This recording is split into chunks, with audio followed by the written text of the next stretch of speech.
Don't think about what comes after or what came before. You just gotta bend your knees, take a deep breath, and jump. And you might think, what if I fall? Well, what if you don't? What if you fly?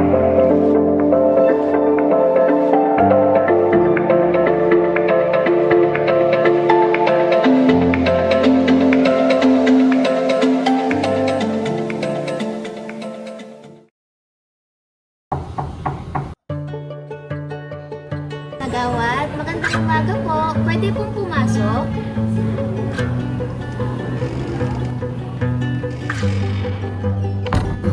Magandang umaga po, Kagawad. Ito mga galaw. Sa dami. Yung agenda po natin ngayon is magbabahay-bahay po tayo ngayon. Ano? Para na ba? Yes po, Kagawad.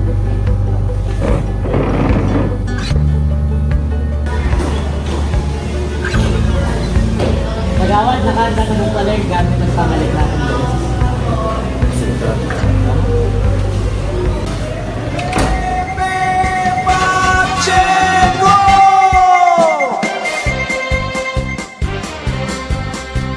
Nandirito na ang ating pag-asa, Barangay Bukod, tayo nang magkaisa. Kay Pepe Pacheco tayo nang sumama, ang Pepe na mabangon ay malinis pa. Magandang natin po. Ano na po? Saan tayo nagsimula? Kumusta si baby? Pag-alas mo ba si baby? Okay naman po si baby ka. Medyo dinapos lang po dahil mayroon ng trabaho yung asawa. Sakto may programa kayo para sa mga nawalan ng trabaho. Sa panggatas si baby, ako nang bahala. Wala rin pa check schedule.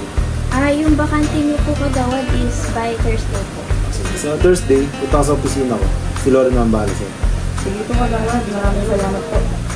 Ano po ka, ma'am? Thank you. Sige po, Mami. Mauna na po kami. Salamat po.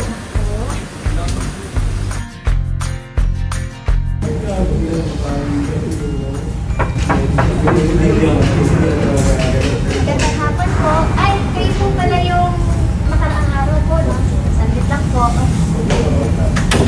Kagawad, nandito na po yung pinuntahan po natin ng nakaraan. Sige po. Sige po, tuloy po kayo. Tataro po. Ito lang po. May pensawan. Opo, Kagawad. Wala naman po, pero maraming salamat. Ginagawa ko yung trabaho. So, ito po pala yung konting tulong para sa panggatas ni baby. Pagpasensyon niyo. Maraming salamat po. Malaking tulong na po yung dala na ngayon. Maraming salamat po, Kagawad. Ako po doon sa web.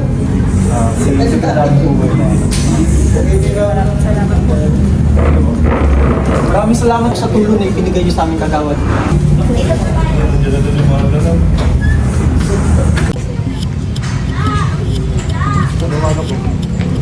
Di ba ikaw hindi napagtapos ng pag-aaral ng ako ng pera ng bayan? Wala po katotohanan niya. Ako po yung nakapagtapos at marami po akong nakahandang protokolo para sa lungsod na ito. Yan po yung aking papatunayan pag ako po naaral sa eleksyon na ito.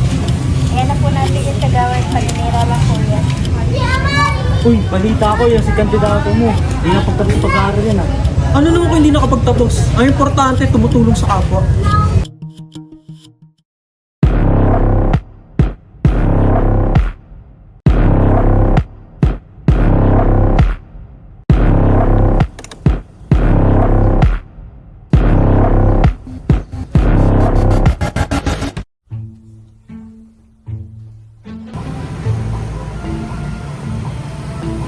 Hindi pa nakakahawad ah. May ispangs nga pala. Pabuka na lang sa halalan. Hindi ako bayan sa'yo. Yan. Ito 100. Pang-yosi ko lang ito eh. Wala, hindi kita mabuto.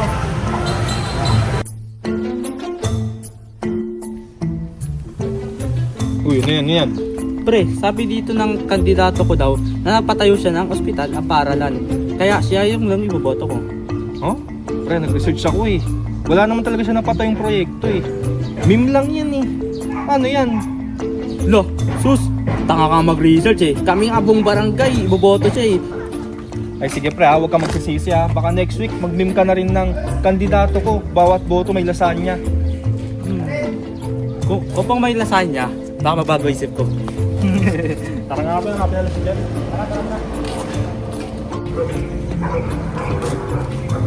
Pre! Uy! Tangina mo, nakita kita! Sana naman! Antoy, nabutang ka! Tangina mo, ate, buboto mo na yan. Tangina ka talaga. Isang daan lang inabot sa akin. Bawin sa'yo, pre. Tingin ko, tama na i-vote natin sa puli natin. Bakit? Parang maganda yung magiging tampag niya sa atin sa bukunan natin. Anong meron dyan? Uy! Pre! Uy! Mapar! Uy, di mo napiran. Out sa'yo. Usapan niya. Tangina, pre, binigyan kami sundan ni Kagawad. Tanga, mag-upload din natin yan. Mapis yan. Siyempre. Pre, ano yan? Ano yun? Wala. Orange yan. Ano yung board? Bobo, Facebook, nagloloko ata. Tanga mo, pre. Huwag bigyan ako ng sandaan ah. Tangin ano? Tara, FRD, tara. Tara! Tangina mo! Tara, no tayo bukas debate ha.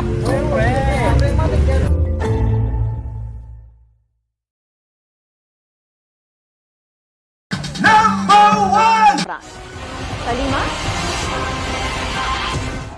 Hindi ko gagalawin ulo ko. Pag ikaw ay nasuntok ni Pacman, Bayan ko, mahal, sino ba ang dapat mong ihalal? Isang taong nasa ating balik. Subok na't sigurado, mayor ko, mayor mo, mayor ng lahat, mayor na. Good evening, ladies and gentlemen. We are your hosts. I am Jayu. And I'm Nero. And tonight, we are here right now at Kirby Terraces Mall. And tonight, we're going to witness kung sino nga ba ang karapat-dapat sa boto ng taong bayan. Tama ka dyan, partner. So dito natin malalaman kung sino yung karapat-dapat na iboto ng mga tao. At syempre, dito rin sa ating debate, malalaman natin kung sino nga ba ang laman ng puso't isip ng taong bayan. At dito naman sa aking kaliwa, maghiyaw ng lahat para kay Mr. Apolinario!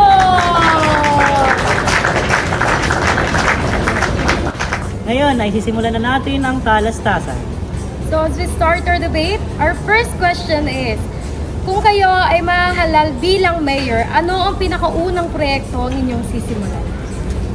Ang una kong gagawin ay dagdagan ng pasilidad ang school at ospital. At susubukan natin matanggal sa pwesto ang mga korap na opisyal nang sa gayon ay mas maging tapat at maayos ang serbisyo para sa mga tao.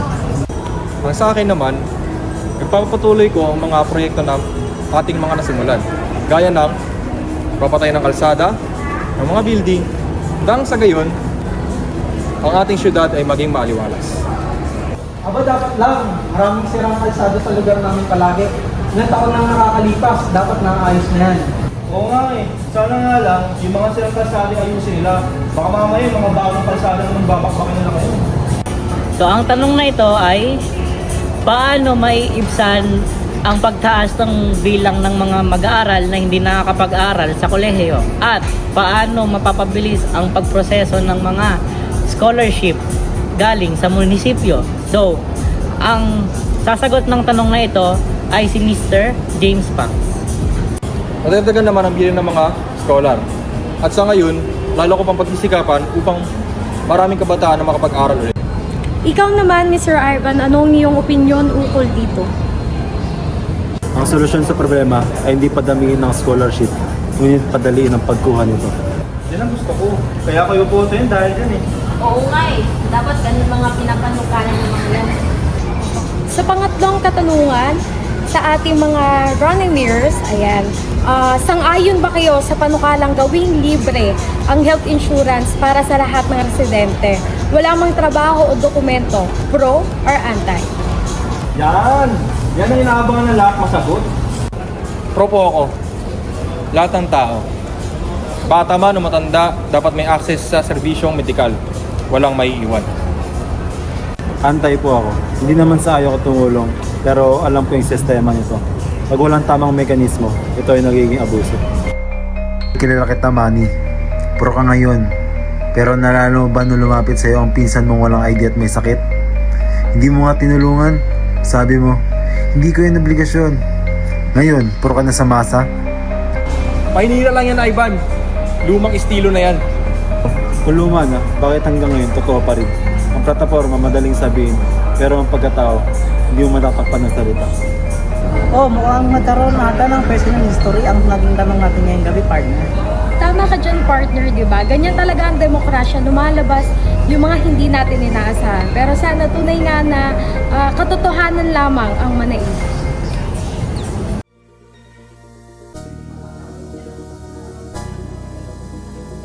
Gawad, ready na po ba kayo?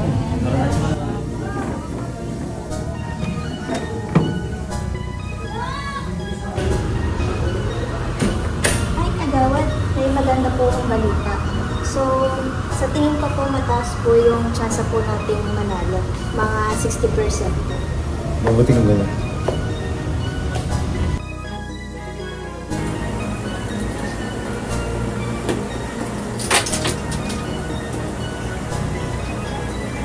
Kagawad, nasa baba na daw yung mga gagawa ng fake news. Okay na sila. Boss. Boss, mayroon na pabagsakan yun sa Ivan. Nakuha na siyang simpatya. Huwag kang mag-alala. Territory natin to. Tayo bidan.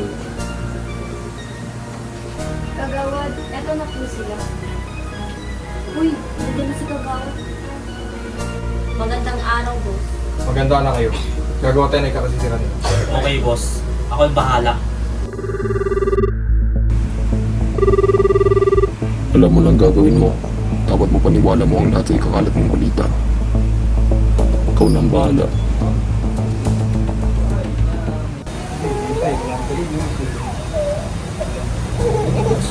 Ganyan lang yun.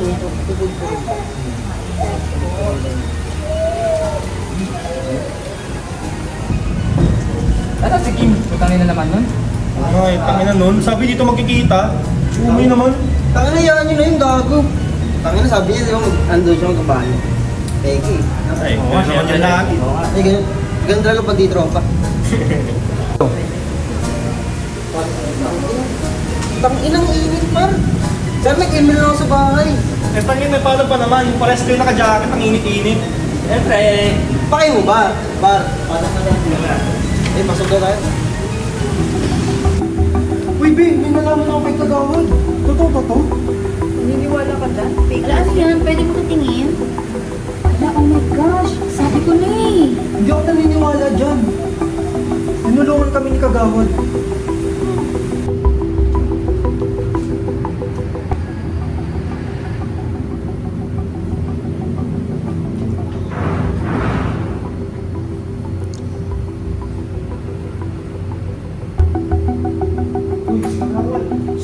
Huwag maingay.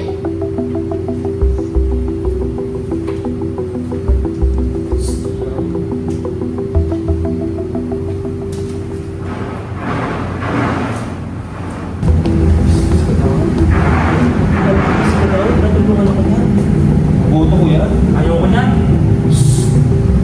Ingay!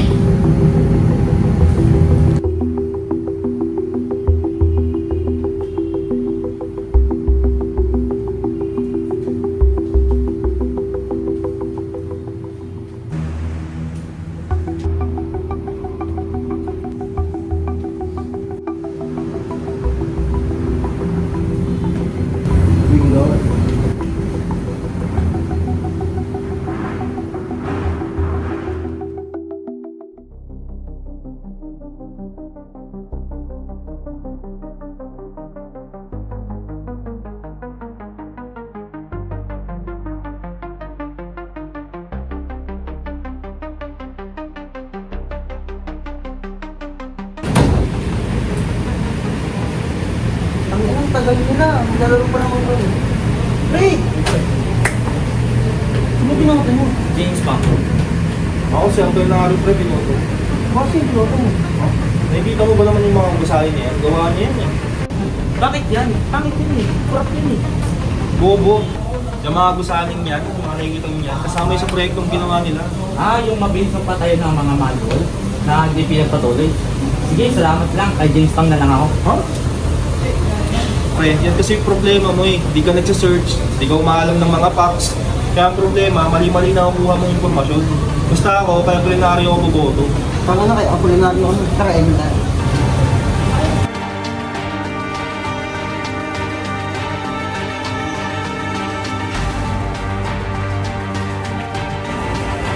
Kagawad, nandiyan na po siya.